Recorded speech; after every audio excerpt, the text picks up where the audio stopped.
voakarakara antoky ny fiainana tsara fa ny ady lava sy latsa matetika manimba tantara reo teny mandratra fo mety amela takaitra ny tsy firarainako hitarika famoizam-po ka aleo izy hoany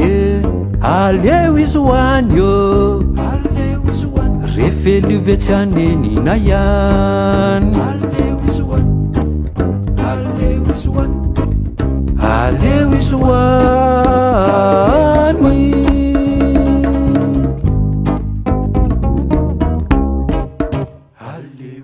ianao nge tsara fahazadino ny hoavinao am'izay rebanjino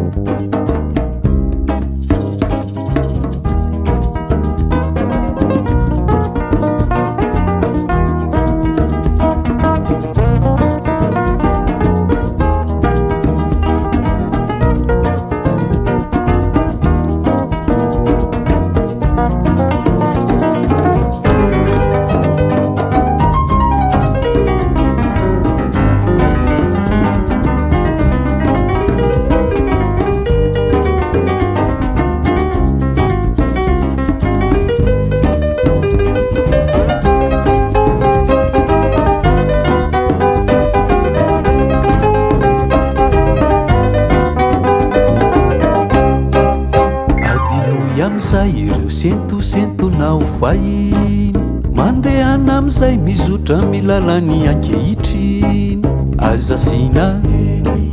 mba meteza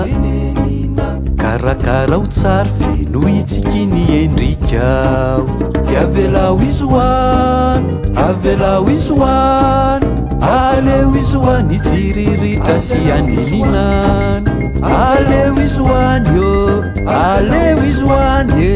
aleo izy hoany ahita sikiokaningidiny any avelao izy hoany avelao izy hoany avelao izy hoany avelao izy hoany